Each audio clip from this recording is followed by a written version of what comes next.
Assalamualaikum class. Welcome to online software requirement engineering lectures. This is week number 7 and we will discuss chapter number 8, that is requirements management.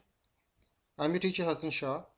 So let's start the lecture with a brief introduction of importance of requirement management, and the objectives of the lecture are as following. So the objectives of the lectures are to know why requirement identification and traceability are important.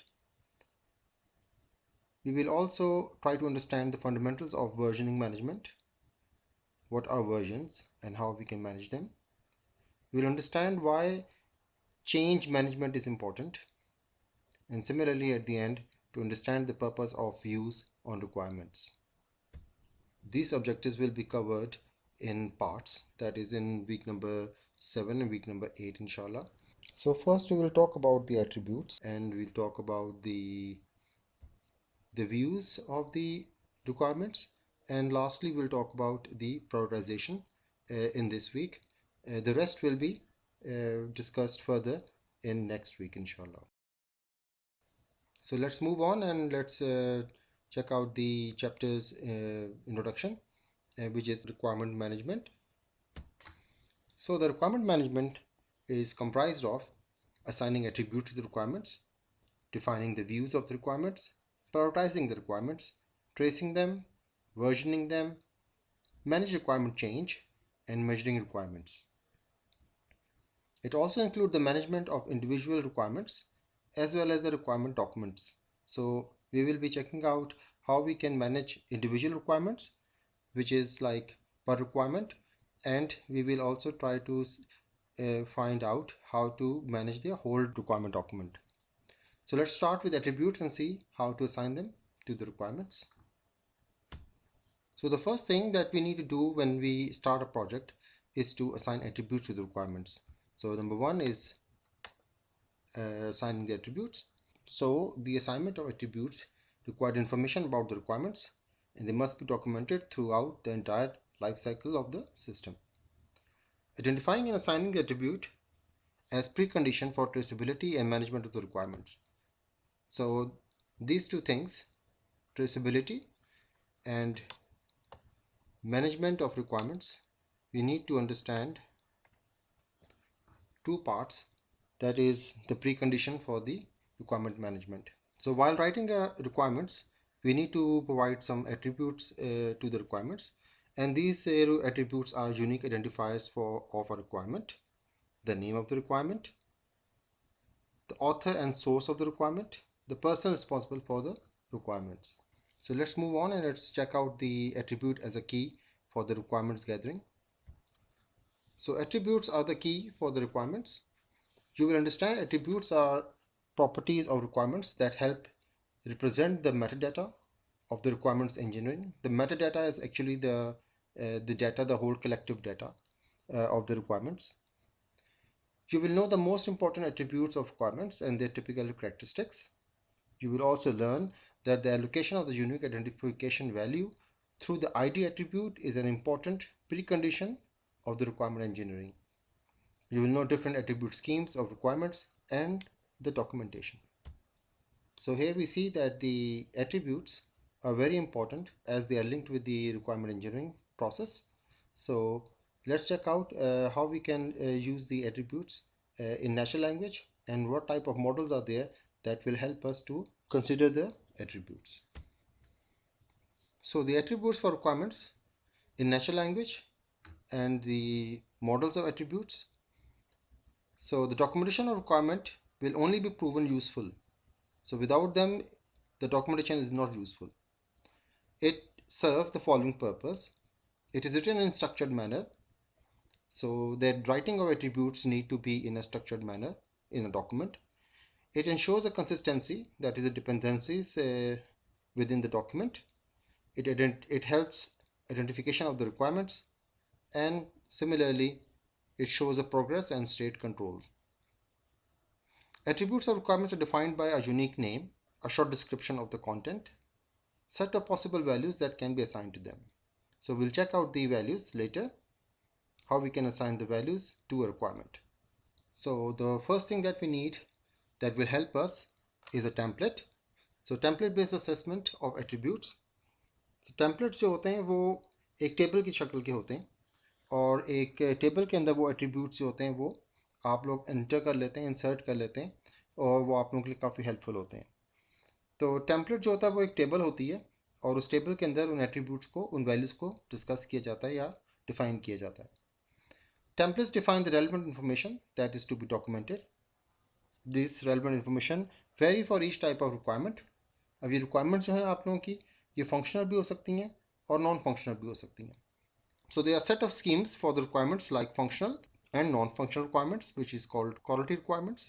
This set of all defined attributes for a class of requirements is called an attribute schemes. तो जो class होगी आप लोगों की, जिस मतलब आप functional के लिए इस्तेमाल कर रहे हैं या क्वालिटी के लिए इस्तेमाल कर रहे हैं, उसके लिए आप एक क्लास डिफाइन करेंगे. लेट सपोज कि आप कुछ स्पेसिफिक टाइप ऑफ एट्रीब्यूट्स को अपने पास टेम्पलेट में जो आपने रखे में, उसको हम क्लास कहते हैं. तो रिक्वायरमेंट्स को हेल्पफुल होगी इसको डिफाइन करने में. Assignment of requirement schemes during the course of the project. हम किस तरह असाइन करेंगे एट्रीब्यूट्स को? जब आपका कोर्स ऑफ द प्रोजेक्ट, जो आपका कोर्स है पूरा जो चलेगा, जो टाइम पीरियड रिक्वायर्ड है प्रोजेक्ट को पूरा करने के लिए, the attributes of the requirements are assigned that fit best against the value. तो आपने जो भी एट्रीब्यूट डिफाइन किया होगा उसके अंदर आपने क्या वैल्यू फिट करनी है, that is very important. So let's check out the attribute and value in next diagram. So here you can see following are the included attributes, which is identifier here. The second is a called name. The third is about the requirement description. इसके अलावा also other which are helpful in documentation are the stability. उसके बाद हम लोग responsibilities, sources और authors को भी यहाँ पे include करवाते हैं. So we can read this template as requirement 10. It is a unique identifier. It bears the name dynamic traffic congestion avoidance and a description that specifies the subject of this requirement. The stability of the requirement is classified as fixed. JLOC is the person responsible for the requirement, and the requirement stem from source product management. B. Wenger is the author. So let's talk about the identifier, which is a little bit confusing. We will clarify some things regarding the identifier. So identifier is a key attribute of a requirement. It is considered as the mean for referencing the requirement. It is a mandatory attribute. It must be there. It has to be there. Explicitly assigned means आप अपनी मर्जी से कोई भी method use कर सकते हैं इनको असाइन करने का. Uniquely assigned and never modified. अगर आप इनको मॉडिफाई करेंगे तो फिर सारी चीज़ें मॉडिफाई करनी पड़ जाएंगी, तो आप इनको मॉडिफाई नहीं करते through out the course of the life cycle of the project. An ID is not a statement about the requirement content, an element of structuring or grouping requirements. No chapter number, no list number. तो ID is very important. और अगर आपने कोई एक ID ख़त्म भी करनी होगी, हम आगे पढ़ेंगे कि अगर कुछ चेंजेस आती हैं तो आप ID कभी चेंज नहीं करते, आप उसको रिडंडेंट कर देते हैं, लेकिन उसको कभी भी डिलीट नहीं करते अपनी लिस्ट में से.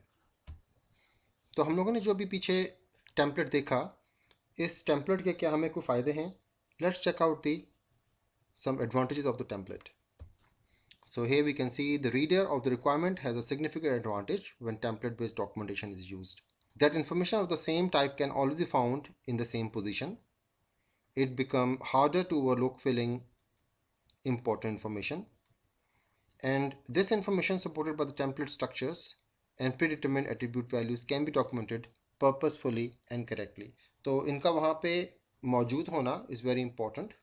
ये कभी आप इसको ओवरलुक नहीं कर सकेंगे, और ये इन्फॉर्मेशन हमेशा आपको एक टेम्पलेट में उसी जगह नज़र आएगी जहाँ पे उसको आपने रखा होगा. तो सारे टेम्पलेट जो भी आप क्रिएट करेंगे लेटर, वो सब सेम होंगे. और ये जो होता है, ये जो इन्फॉर्मेशन है, ये सपोर्ट करती है आप लोगों के एक एट्रीब्यूट की वैल्यूज़ को, जो कि डॉक्यूमेंट की होगी आप लोगों ने पर्पसफुली, और वो हमेशा करेक्ट होगी क्योंकि उसके वैल्यूज़ जो होंगी वो सेम होंगी, चेंज नहीं हो सकती. तो ये जो एट्रीब्यूट्स हैं आप लोगों की रिक्वायरमेंट्स के लिए हम लोगों ने जो पीछे पढ़ी, उसमें हम देखेंगे जी कि इसमें कई टाइप्स हैं. सम एट्रीब्यूट्स जो हैं वो फ्रीक्वेंटली यूज्ड हो रही हैं. उसके अलावा कुछ एडिशनल एट्रीब्यूट्स भी हैं जो कि हम इसमें ऐड कर सकते हैं. और हम इसमें ये भी देखेंगे कि project specific tailored attribute schemes भी हमें कुछ मिलेंगी, वो भी हम लोग प्रोजेक्ट के अंदर इस्तेमाल कर सकते हैं. So first let's check out the frequently used attribute types. So these predefined attributes are offered using various standards in requirement engineering, or they can be assigned using tools for the requirement documentation. तो हमारे पास जो attributes हैं उसमें जो frequently use हो रहे हैं identifier जो हमने डिस्कस किया अभी, नेम है, डिस्क्रिप्शन है, वर्जन है. वर्जन हम आगे पढ़ेंगे इंशाल्लाह, लेकिन version are very important. Author कौन है, सोर्स क्या है, स्टेबिलिटी देखी जाएगी. स्टेबिलिटी में if you see the possible values can be fixed, established and volatile. तो इसके स्टेबिलिटी पे, इस पे कितना काम हो गया, कितनी ये रिक्वायरमेंट्स आपकी फुलफ़िल हो चुकी हैं या कितनी इसमें कोई एम्बिग्विटी तो नहीं रह गई है, तो ये वहाँ पे डिफ़ाइन करती है स्टेबिलिटी. तो यहाँ पे हम लोग जो हैं वो रिस्क को भी इंक्लूड करवाते हैं टेम्पलेट के अंदर, और रिक्वायरमेंट्स के रिस्क को डिस्कस किया जाता है. रिस्क को अगर देखा जाए तो रिस्क अंडरस्टैंड किया जाए तो risk are the potential for losses due to a project requirement themselves or the requirement management process. So such risks are closely tied to the quality of the requirements, in that low quality requirements represent a risk to the project. तो अगर आप लोगों के पास risk जो होगा वो consider करना पड़ता है आपको रिक्वायरमेंट्स का, वो टेम्पलेट में उसमें डाला जाता है ताकि एट्रीब्यूट डिफ़ाइन किया जाता है. वो डिफ़ाइन करता है जी कि अगर ये आप लोगों जो रिक्वायरमेंट्स गैदर कर रहे हैं इसका रिस्क कितना है, ये अगर इसको हम फुलफ़िल नहीं करेंगे तो क्या डैमेज करेगा, लॉस करेगा. अभी आगे जो भी हम टॉपिक पढ़ेंगे उसमें प्रायोरिटी को हम डिस्कस करेंगे, और उसमें हम देखेंगे कि जो चीज़ वेरी इंपॉर्टेंट है वो है cost if it's not implemented. उसमें हमारे पास क्या अपॉर्चुनिटीज़ हैं, हमें क्या लॉसेस मिलेंगे अगर हम उनको प्रायोरिटाइज़ नहीं करेंगे. प्रायोरिटाइज़ करने को थोड़ा ब्रीफ कर देता हूँ यहाँ पे कि प्रायोरिटाइजेशन का मकसद ये होता है जी कि अगर आप लोग इंक्रीमेंट्स निकाल रहे हैं अपने प्रोजेक्ट के, तो आपके इंक्रीमेंट, फर्स्ट इंक्रीमेंट के अंदर कौन सी रिक्वायरमेंट्स हैं जो कि प्रायोरिटी में ऊपर होनी चाहिए. So there are some additional attributes types for requirements as well. Along with the requirement attribute discussed earlier, many additional attribute types exist to document important information of the requirement. So हम इसमें addition कर सकते हैं. वो जो पीछे आपको list दिखाई थी वो लिस्ट जो है वो हतमी नहीं है, वो इज़ नॉट फाइनल. उसमें आप लोग कुछ चीज़ें ऐड कर सकते हैं एज़ पर योर रिक्वायरमेंट्स. तो जो एडिशनल हमारे पास एट्रीब्यूट्स आते हैं उनकी लिस्ट है, देख लेते हैं. So they are person responsible, requirement type, status regarding the content, क्या हमारे पास आइडियल है, कॉन्सेप्चुअल है या डिटेल्ड कंटेंट है हमारे पास. स्टेटस रिगार्डिंग वैलिडेशन, वैलिडेट हुआ है कि नहीं हुआ हुआ, इसमें एरर्स तो नहीं है. Status regarding the agreement, agreement जो हमने पीछे पढ़े थे इसमें निगोशिएट हुआ हुआ है, कॉन्फ्लिक्ट तो नहीं है इसके अंदर. सिमिलरली एफर्ट्स डाल सकते हैं हम लोग, वैल्यूज़. रिलीज़ के बारे में डिस्कस कर सकते हैं, आगे पढ़ेंगे चैप्टर्स में हम रिलीज़ के बारे में. Legal obligation, cross referencing. ये क्रॉस रेफरेंसिंग वही है जो आप ट्रेसिबिलिटी की बात हम कर रहे हैं कि जी कि अगर एक जगह पे चेंजेस होती हैं तो बाकी जगहों पे भी चेंजेस करनी पड़े आप लोगों को तो वो आप आसानी से कर सकें, तो क्रॉस रेफरेंसिंग होती है इनकी. और जनरल इन्फॉर्मेशन उसके ऊपर क्या है. So let's move on and let's check out the last topic which is with respect to the attribute types, जो हमारे पास प्रोजेक्ट स्पेसिफिक एट्रीब्यूट्स हैं. और प्रोजेक्ट स्पेसिफिक एट्रीब्यूट्स जो हैं वो the attribute type suggest are the basis for defining an attribute scheme in the development project. तो development project में आप लोग बहुत सी स्कीम्स जो हैं वो आप आइडेंटिफाई कर सकते हैं, सजेस्ट कर सकते हैं. वो टाइप्स जो हैं उसमें specific properties of the project है, जिसमें प्रोजेक्ट साइज़ के बारे में आप डिस्कस करें, लोकल और डिस्ट्रीब्यूटेड डेवलपमेंट. प्रोजेक्ट रिस्क के बारे में डिस्कस कर सकते हैं. Constraints of the organization, organization standards and regulations को डिस्कस कर सकते हैं कि अपनी ऑर्गेनाइजेशन की स्टैंडर्ड्स क्या हैं, उनके क्या तौर तरीके हैं काम करने के. Properties and regulation of the application domain, जो एप्लीकेशन आप जिस पे काम कर रहे हैं उसके reference models, modelling guidelines, standards अगर कुछ हैं जो पहले से बने हुए उनके ऊपर डिस्कस कर सकते हैं. Constraints and restrictions of the development process, तो लाइबिलिटी लॉ, प्रोसेस स्टैंडर्ड्स वगैरह क्या हैं उनको भी आप एट्रीब्यूट स्कीम्स में इंक्लूड कर सकते हैं एक रिक्वायरमेंट्स के साथ. So students, till now we have only discussed the template. Let's move on and let's check out the models for the requirement attributes. So ये जो मॉडल्स की बात की जा रही है, these are not that models जो हम लोगों ने चैप्टर 6 में पढ़े थे. ये वो मॉडल्स हैं जो कि रिसर्च हुई होती है जिसके ऊपर, और ये रिसर्चर्स ने इसके ऊपर काम किया होता है और ये मॉडल डिफ़ाइन किए जाते हैं. तो ये वो मॉडल्स हैं जो कि आप लोगों को हेल्प करते हैं ताकि आप डिफ़ाइन कर सकें एट्रीब्यूट्स को बेस्ड ऑन द इंफॉर्मेशन. ठीक है. So attribute structure of requirement is often done by model based by using information models. So ये information models होते हैं.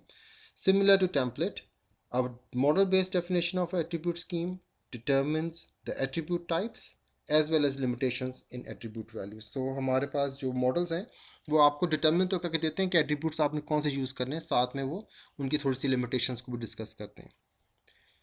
In addition, model-based attribute schemes definition allow to determine relation between attribute types and different attribute schemes. तो हमारे पास जो helpful चीज़ है वो है कि जी रिलेशनशिप बिटवीन एट्रीब्यूट टाइप्स और एट्रीब्यूट स्कीम्स के बीच में हम लोग एक रिलेशनशिप बना सकते हैं, डिटरमिन करवा सकते हैं.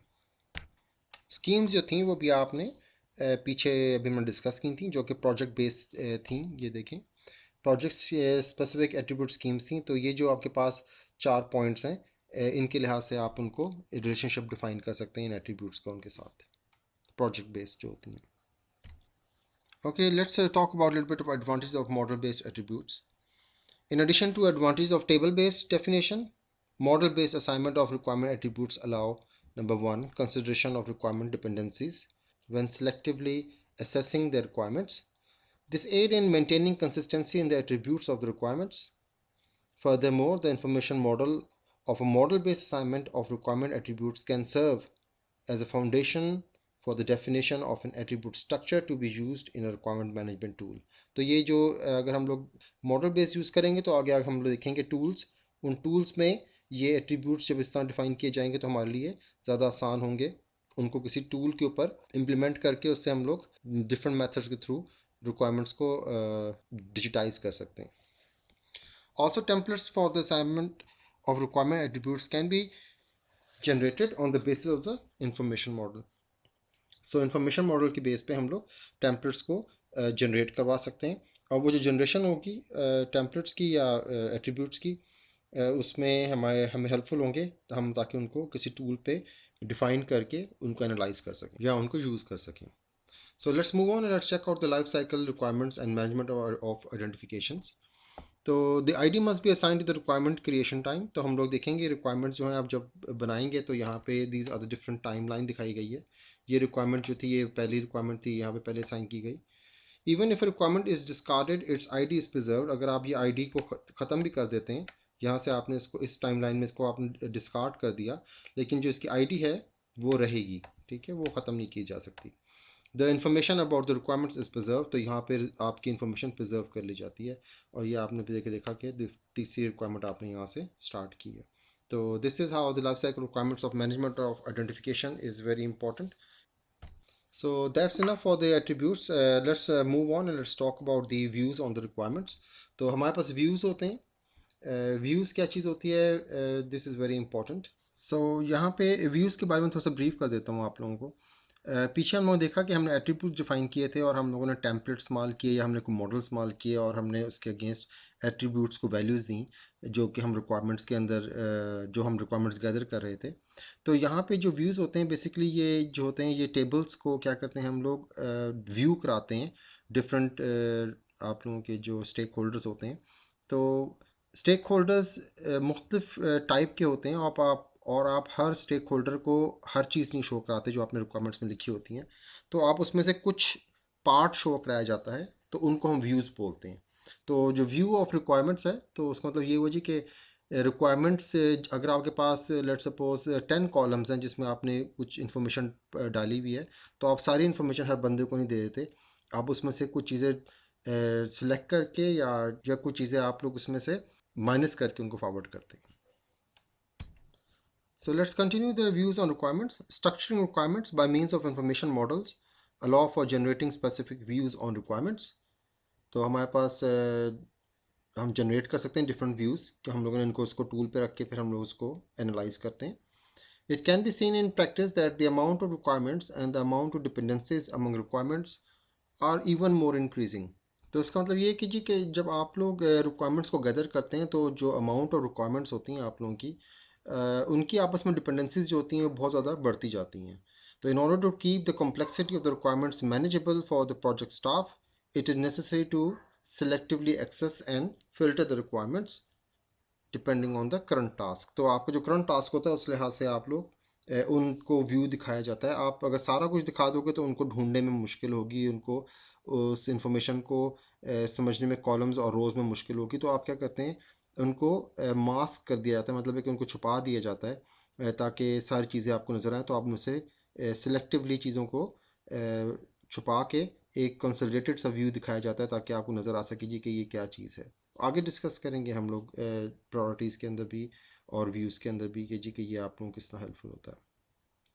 सो in order to keep the complexity of the requirements manageable, तो हम लोग सेलेक्टिवली या एक्सेस कर लेते हैं और फिल्टर आउट करवा लेते हैं based on the current task, जो भी आप चीज़ ढूंढना चाह रहे हैं रिक्वायरमेंट्स में से। Okay, so let's check out the role specific definition of views. Views on requirements are often defined for different roles in development process। तो different roles की पहले बात की थी मैंने कि आपके पास बहुत से different किस्म के स्टेक होल्डर होते हैं और हर बंदे को आप सारी इन्फॉर्मेशन नहीं फॉरवर्ड कर देते, आप उसमें से कुछ चीज़ें चूज़ करके फॉरवर्ड करते हैं। Like views for the architect, the programmer, the project manager and the tester, it is common to define multiple views for a role in order to support the sub-activities of each role.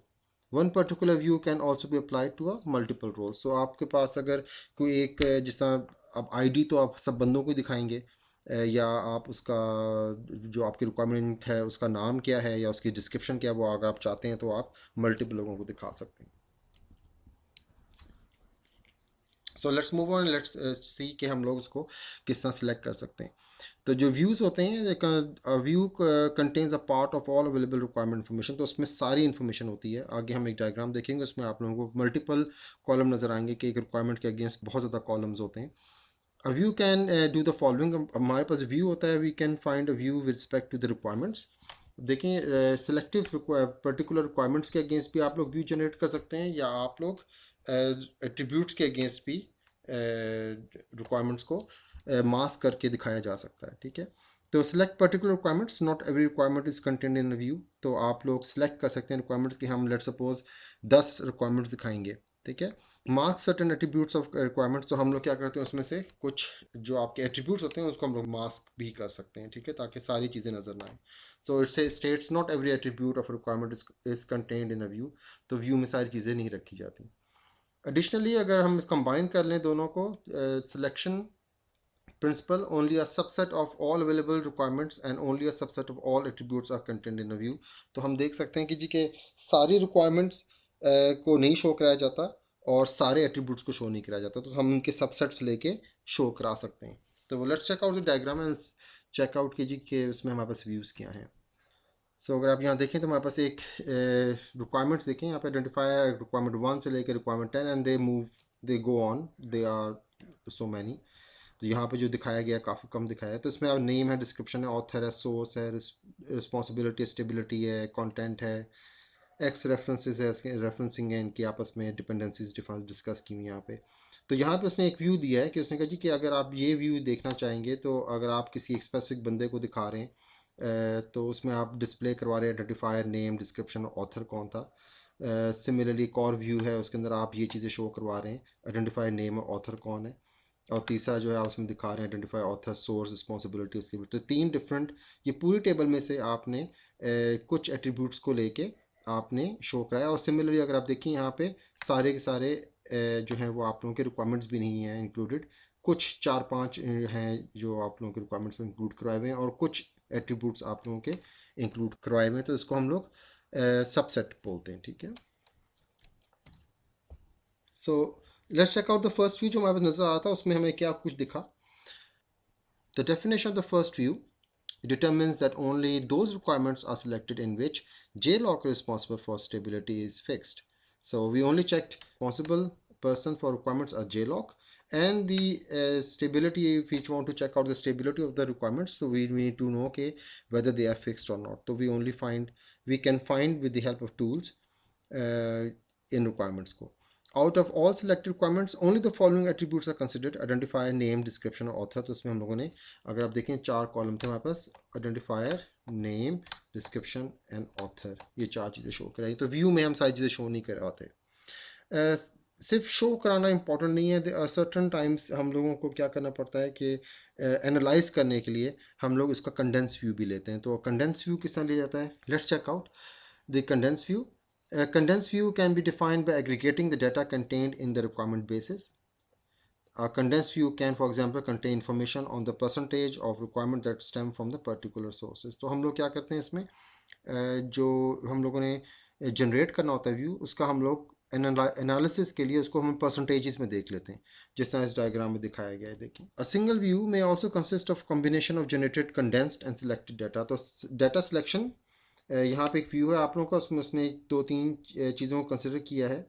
उसने देखा जी errors कितने हैं हमारे पास, इनकरेक्शन कितने हैं, validate कितने हुए हैं, और अनवैलिडेटेड कितने हैं, और जो अभी इनवैलिडेशन है वो कितने हैं। तो वो उसने परसेंटेज में आपको शो कराया कि आउट ऑफ टोटल 100% आपके पास जो है ये डाटा इस तरह हुआ हुआ है। सिमिलरली हम लोग एक एफर्ट को इस तरह भी दिखा सकते हैं कि जी के पाई चार्ट की शक्ल में। यहाँ पे अगर आप इसको देखें तो ये दिस इज़ कॉल्ड हिस्टोग्राम या बार चार्ट कहते हैं इसको हम लोग।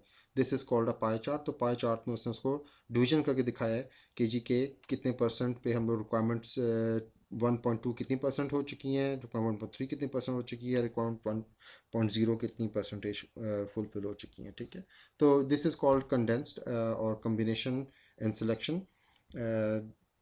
Next move on, let's talk about the first one which is the bar chart. Let's talk about कि इसमें हम लोगों को क्या कुछ नज़र आ रहा है।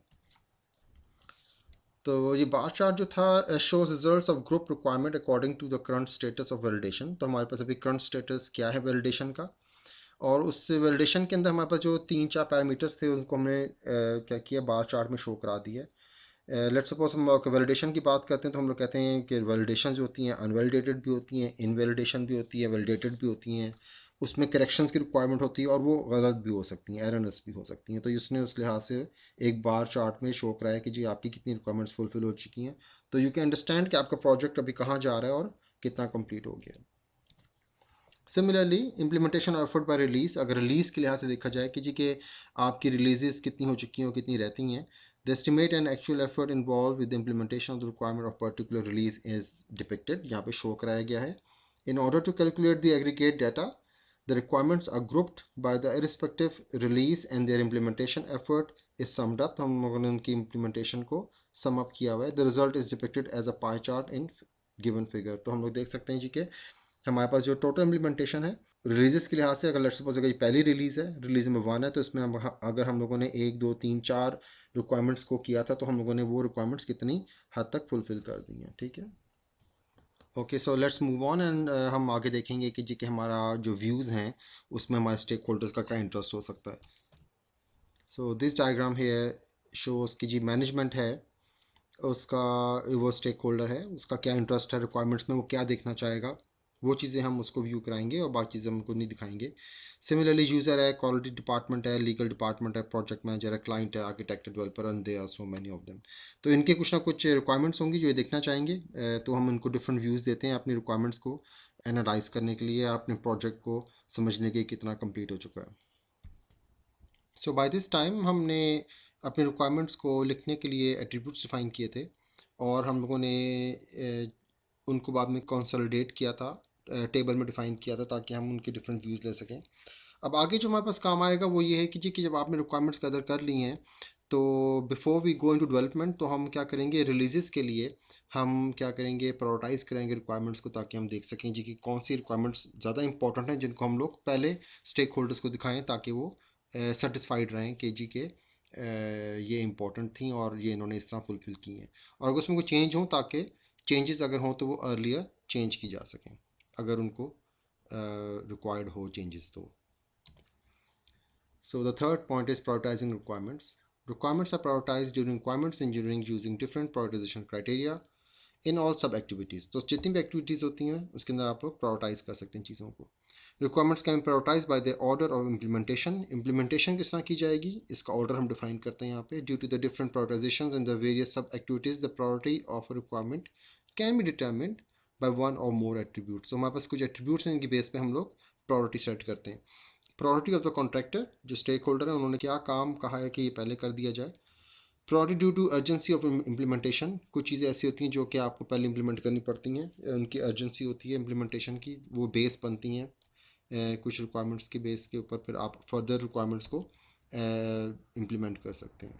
So let's talk about method for requirement prioritisation, determining goals and constraints of prioritisation. तो हम लोग यहाँ पे गोल्स देखेंगे और कंस्ट्रेंट्स को कुछ देखेंगे किसके बेस के ऊपर हम लोग प्रायोरिटाइज कर सकते हैं. In order to prioritize a set of requirements, a goal of prioritization must be defined first. तो आप लोगों ने गोल प्रायोरिटी क्यों चीज़ को देनी है उसका पहले आप गोल सेट करेंगे.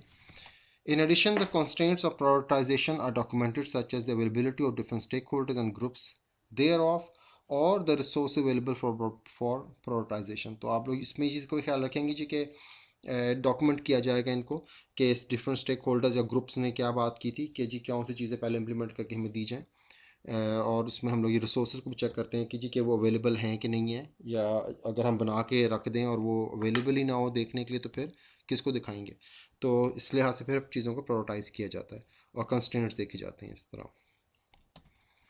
तो determining prioritization criteria depending on the goal of prioritization, the criteria for prioritization, the requirements, or the combination of two और मोर क्राइटेरिया इज़ चोज़न. हम देखते हैं जी कुछ क्राइटेरियाज को ऐड भी कर लेते हैं हम लोग. आगे हम लोग पढ़ेंगे थोड़ा सा कि जी प्रायोरिटी में हम लोग किस तरह कंबाइन कर सकते हैं डिफरेंट किस्म के कम्बिनेशन हम देखेंगे प्रायोरिटी के लिए रिक्वायरमेंट्स की फुलफ़िल करने के लिए, उनको डेवलप करने के लिए.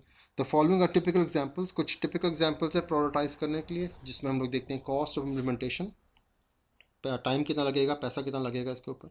रिस्क देखा जाता है उसका.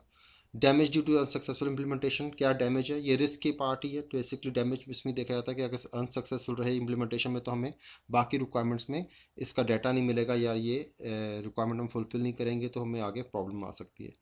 वॉलेटाइल देख सकते हैं कितना वॉलेटाइल है, इसमें चेंजेस कितनी लेकर आ सकते हैं हम लोग. इंपॉर्टेंस देख सकते हैं इसकी कितनी है. ड्यूरेशन ऑफ इम्प्लीमेंटेशन, कितना टाइम लगेगा इसको इम्प्लीमेंट करने में. तो जहाँ पे कॉस्ट थी वहाँ पे टाइम को भी डिस्कस किया जाता है. तो इन चीज़ों को मद्देनज़र रख के हम लोग प्रायोरिटाइज करते हैं अपने रिक्वायरमेंट्स को और फिर हम लोग उनको डेवलप करवाते हैं. तो लेकिन जो चीज़ इंपॉर्टेंट है हमारे पास वो है कि स्टेक होल्डर्स के वो भी डिटर्मिन करते हैं. So let's talk about determining the stake holders. Depending on the goal of prioritization and the selected prioritized criteria, it is usually necessary to involve different stakeholders in the prioritization process. जैसे मैंने पहले बताया कि maybe stake holder available ना हो, वो चला गया हो, तो जो स्टेक होल्डर्स अभी एक्टिव हैं जिनकी रिक्वायरमेंट्स आए, मे बी वो मैनेजर हो, मे बी वो CEO कंपनी का डायरेक्टर हो, तो वो जो है आपके स्टेक होल्डर ज़्यादा इंपॉर्टेंट हो जाते हैं. By choosing appropriate stakeholders, it can be guaranteed that the required expert knowledge is available during the prioritization process. The stakeholders that ought to be involved are depending on the goal and prioritization criteria. Developers, project managers, customers और users, for example, ये इनका part है जिनको आप determine कर सकते हैं as a stake holder. So selection of artifacts, कौन सी रिक्वायरमेंट्स को आपने लेके चलना है आगे वो बड़ा इंपॉर्टेंट है. सिलेक्शन करना इज़ वेरी इंपॉर्टेंट. बेशुमार आपके पास रिक्वायरमेंट्स हैं. In addition the requirements to be prioritize must be selected. So selection is very important. पीछे भी अगर आपको या तो हम लोगों ने व्यूज़ में वर्ड इस्तेमाल किया था सिलेक्ट का, जिसमें हम लोगों ने व्यू कराने के लिए सिलेक्शन ऑफ रिक्वायरमेंट्स का जिक्र किया था. लेकिन यहाँ पे हम लोग जो सिलेक्शन है वो प्रायोरिटाइज करने के लिए हम लोग रिक्वायरमेंट्स को देखेंगे. When selecting requirements, one must make sure that the selected requirements stem from the same level of abstraction. Same level of abstraction मतलब है कि जी के एक हद तक वो कंप्लीट हो चुकी हो, उनको इम्प्लीमेंट किया जा सके. ये ना इनकम्प्लीट और एररनेस किस्म की रिक्वायरमेंट्स को आप उठा के इम्प्लीमेंट करना शुरू हो जाएं. तो उनकी जो लेवल एब्स्ट्रक्शन है कि वो सब सेम लेवल पे होनी चाहिए, कंप्लीट हों उस हद तक कि जी के हम उसको इम्प्लीमेंट कर सकें, या आप अपने टेस्टर को या आप अपने डेवलपर को समझा सकें जी कि ये इससे इम्प्लीमेंट हुई हैं. Prioritizing requirements from considerably different level of detail will lead to inconsistent and erroneous result because stakeholders tend to assign a higher priority to requirements at higher level of abstraction than to more refined and concrete requirements. तो इसका मतलब ये कीजिए कि जिनकी ज़्यादा stake holders ज़्यादा उनको प्रायोरिटी देते हैं जिनकी जिनके हाई लेवल ऑफ एब्स्ट्रैक्शन होते हैं, मतलब जो ज़्यादा कंप्लीट हो चुकी होती हैं, और ना कि जो कि ज़्यादा रिफाइंड आपके पास रिक्वायरमेंट्स हों, तो वो उनको ज़्यादा कॉन्सेंट्रेट नहीं करते. ठीक है. तो हम लोग सिलेक्शन टेक्निक के बारे में थोड़ा सा देखते हैं. On the basis of the determine properties of the prioritisation, जो हम लोगों ने पीछे डिस्कस की थी कि किस तरह हम लोग प्रायोरिटाइज करेंगे रिक्वायरमेंट्स को, और कंस्ट्रेंट्स को देखेंगे, क्राइटेरिया ऑफ प्रायोरिटाइजेशन और इस तरह की मुख्तलिफ चीज़ों को मद्देनज़र रख के देखा जाता है और फिर हम उसके ऊपर रिक्वायरमेंट्स को प्रायोरिटाइज करते हैं. और सूटेबल प्रायोरिटाइजेशन टेक्निक और combination of multiple techniques is selected. तो अब आगे टेक्निक्स देखेंगे जिन टेक्निक्स के बेस पे हम लोग उनको मज़ीद प्रायोरिटाइज कर सकते हैं. So the techniques for requirement prioritization, multiple techniques हैं हमारे पास. The techniques mainly differ with regard to the time and effort. बस ये देखना होता है कि कौन ज़्यादा टाइम लगाएगा और किस पे कितनी ज़्यादा मेहनत करनी पड़ेगी, ये दो चीज़ें बड़ी इंपॉर्टेंट हैं। But also with regard to the suitability of the different prioritization criteria and project properties. तो प्रोजेक्ट प्रॉपर्टीज़ वगैरह के अलावा आप लोग कुछ और तरीके भी होते हैं इसके थ्रू आप प्रायोरिटाइज कर सकते हैं। This techniques are categorize as either ad hoc and analytical. Ad hoc का मतलब है कि आप लोगों को अपने नॉर्मल बैठ के डिस्कस करके आप लोग प्रायोरिटाइज कर लें। दूसरा होता है जी एनालिटिकली, जिसमें आप लोग मतलब टेबल्स वगैरह को एनालाइज करवाते हैं, उनको वेटेज दिया जाता है, एक वैल्यू नंबर वैल्यू दी जाती है, उसके बाद हम एनालाइज करते हैं कि ज़्यादा इंपॉर्टेंट है, इनको पहले फुलफिल करना है। तो अगर देखा जाए तो हमारे पास रैंकिंग एंड टॉप 10 टेक्निक आती है। हमारे पास सिंगल क्राइटेरियन क्लासिफिकेशन होती है। सिंगल क्राइटेरियन का मतलब होता है कि आप एक क्राइटेरिया, क्राइटेरिया बेसिकली जमा होती है, क्राइटेरियन का मतलब होता है वाहिद, सिंगल। तो क्राइटेरियन के ऊपर क्लासिफिकेशन की जाती है एक चीज़ को देख के, एक ऑब्जेक्टिव को सामने रख के। Last thing is canoe classification. और कैनो के बारे में आपने पीछे भी चैप्टर में पढ़ा है, तो यहाँ पे वो प्रोटोटाइज करने में हेल्पफुल होता है। हमारे पास एडॉक और एनालिटिकल टेक्निक्स हैं, तो इनमें से कौन सी बेहतर हैं, कौन सी इंप्लीमेंट की जाए और किस तरह इंप्लीमेंट की जाए, उसके बारे में थोड़ा सा डिस्कस करते हैं। Ad hoc and analytical techniques, the prioritization technique spans from single, which is single criterion classification, to elaborate analytical prioritization approaches. तो ज़्यादा elaborated भी हैं हमारे पास, जो कि हमारे पास AHP है, analytical hierarchy process है, cost value analysis है, QFD है, quality functional deployment है।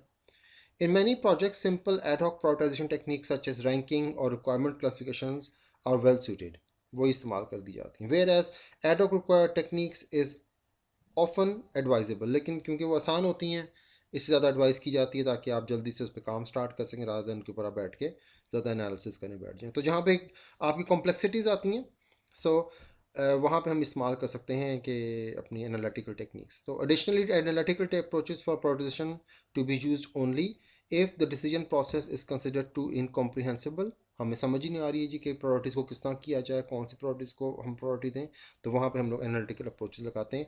और if the results are too erroneous, हमारे पास रिजल्ट ज़्यादा एरर की शक्ल में आ रहे हैं, हमारे पास रिक्वायरमेंट्स पूरी नहीं है, एरर ज़्यादा है उनके अंदर। In practice multiple prioritization techniques are used in combination to prioritize the requirements. So let's move on, और हम लोग एड हॉक की पहले टेक्निक देखते हैं जो रैंकिंग एंड टॉप 10 टेक्निक है। Two well established techniques for requirement prioritization और रैंकिंग और टॉप 10 टेक्निक। रैंकिंग में क्या होता है, number of selected stakeholders arrange requirements to be prioritize with respect to the specific criterion. किसी एक criteria की बेस के ऊपर आपके स्टेक होल्डर्स होते हैं, वो रिक्वायरमेंट्स को प्रायोरिटाइज खुद कर देते हैं, तो रैंकिंग मिल जाती है उनको, उस लिहाज से आप इम्प्लीमेंट कर देते हैं। टॉप 10 टेक्निक में हम लोग क्या करते हैं कि हम लोग 10 रिक्वायरमेंट्स निकाल लेते हैं और उनको फिर हम लोग किसी ना किसी रैंकिंग ऑर्डर की बेस के ऊपर हम लोग डिटर्मिन कर लेते हैं बाद में, और हम उनको इम्प्लीमेंट करवाते हैं। This ranking order represents the important of the selected requirements with regard to the defined criteria. तो किसी क्राइटेरिया के बेस पे आपने वो 10 निकाली थी और किसी और क्राइटेरिया के बेस के ऊपर आपने उनको रैंकिंग भी देना है ताकि आप उनको इम्प्लीमेंट कर सकें। ये तो हमारे पास रैंकिंग और टॉप 10 टेक्निक थी। इसके अलावा let's check out another one which is single criterion classification. Another prioritization technique that is often used in practice is based on the classification of requirement considering the importance of the requirements for the system success। तो हम लोग देखते हैं जी कि एक criteria निकाल लेते हैं, वो क्राइटेरिया इज़ वेरी इंपॉर्टेंट कि हमारा सिस्टम अगर इस क्राइटेरिया को बेस बनाया जाए, अगर हम इन रिक्वायरमेंट्स को चूज़ करें तो हमारा सिस्टम ज़्यादा सक्सेसफुल होगा, हम चलते जाएंगे, आपके स्टेक होल्डर ज़्यादा खुश रहेगा। This type of prioritization is based on assigning each requirement to one of the following priority classes। तो हमारे पास 3 priority classes हैं, mandatory, optional and nice to have. Mandatory का मतलब है कि ये रिक्वायरमेंट जो है लाजमी आपके इसमें होनी चाहिए इम्प्लीमेंटेशन के लिए या डेवलपमेंट के लिए, क्योंकि अगर ये नहीं बनेंगी तो the success of the system will be threatened. Optional जो है वो does not necessary need to be implemented, लेकिन अगर उनके वो ना भी आप लोग फुलफ़िल करें, अगर हम उनको छोड़ दें तो आपके सिस्टम को ज़्यादा नुकसान नहीं है उसमें। नाइस टू हैव जो है requirements that do not influence the system success, इससे सिस्टम को कोई फ़र्क नहीं पड़ता है, बाद में इम्प्लीमेंट कर ली जाए।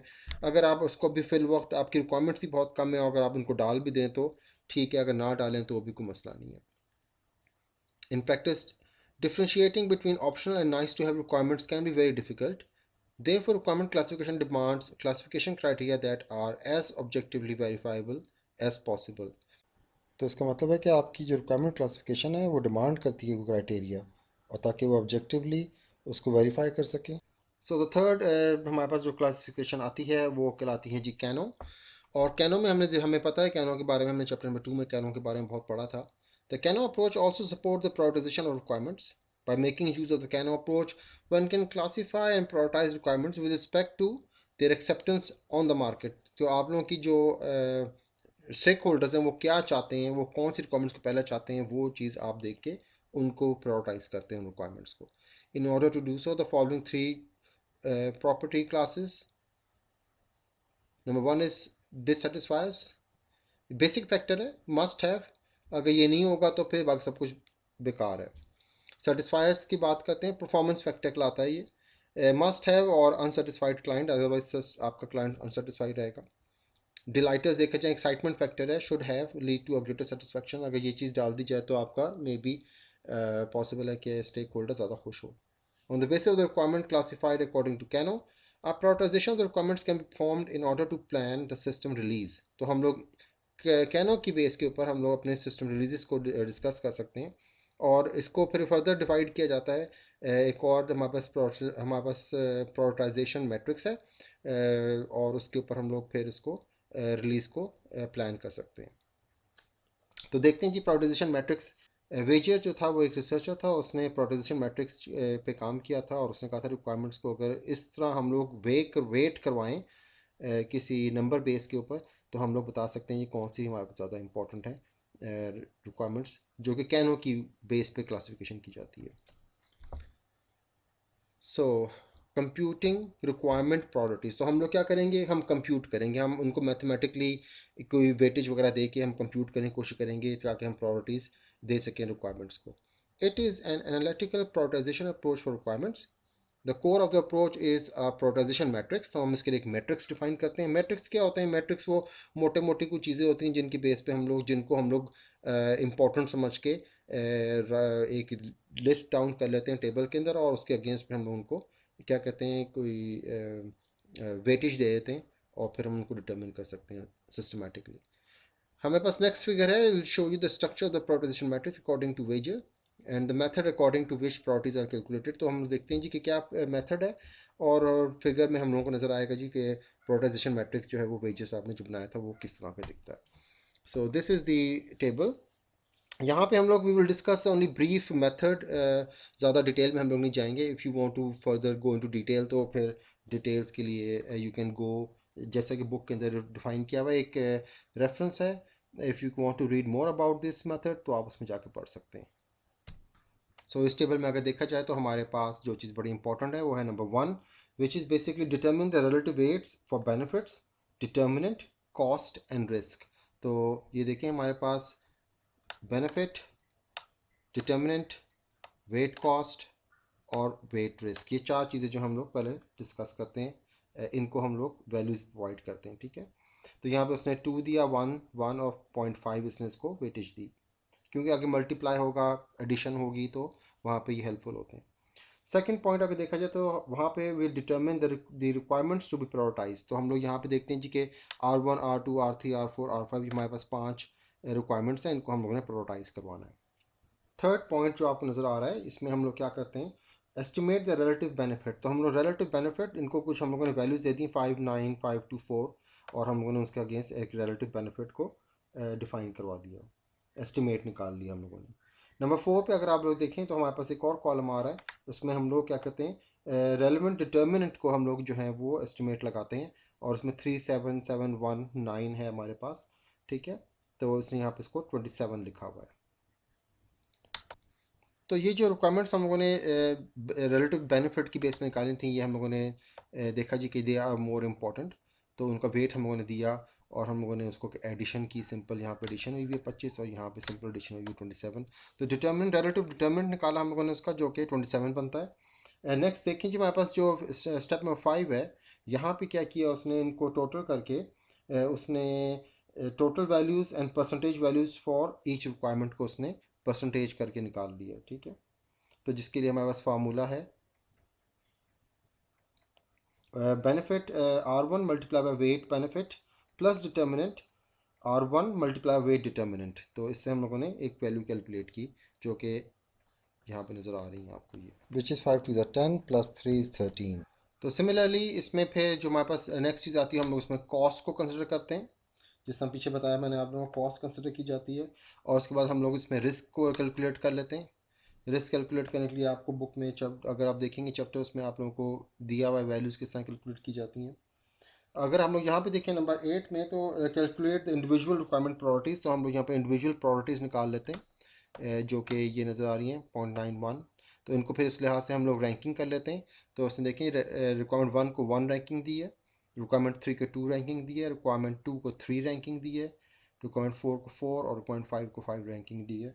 तो इस तरह हम लोग रैंक करके इनको फिर इम्प्लीमेंट कर सकते हैं। सो लेट्स मूव ऑन कि देखें जी हमें क्या कोई एडवांटेज है एनालिटिकल अप्रोच का।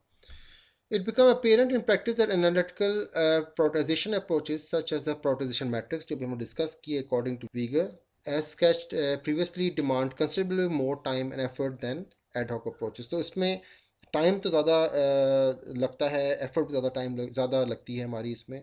सो ad hoc approaches are favored in many cases। तो हम लोग ज़्यादातर कोशिश करते हैं जी ad hoc पे चले जाएं, ठीक है। However, the analytical approaches have the advantage that the degree of subjectivity in the prioritization results can be significantly reduced। तो हम लोग देखेंगे कि जी कि इसमें सब्जेक्टिविटी जो आप लोग कहते हैं ना जी कि मेरा ख्याल है जी कि ये रिक्वायरमेंट ज़्यादा इंपॉर्टेंट है, तो वो चीज़ें ख़त्म हो जाती हैं, क्योंकि ये न्यूमेरिकल और मैथमेटिकल बेस्ड होती है, वेट बेस्ड होती है। तो उस लिहाज से फिर आप लोग ऑटोमेटिकली उनको आप वेटेज दे के प्रायोरिटी डिफाइन कर लेते हैं। इससे हमें क्या होता है, which lead to more objective and comprehensive results in complex and critical prioritization situation. तो जहाँ पे आपकी ज़्यादा क्रिटिकल होती हैं या कॉम्प्लेक्स सिचुएशन होती हैं, वहाँ पे आप लोगों के लिए it will be very beneficial कि ये आप लोगों को एक ऑब्जेक्टिव और कॉम्प्रिहेंसिबल रिजल्ट आ जाते हैं आप लोगों के पास, और आप उन रिक्वायरमेंट्स को लेके फिर आगे मूव फॉरवर्ड कर लेते हैं। So this is enough for this week. Thank you very much. Later we will talk about the rest of the topics in next week inshallah. So take care. Allah Hafiz. Stay home, stay safe.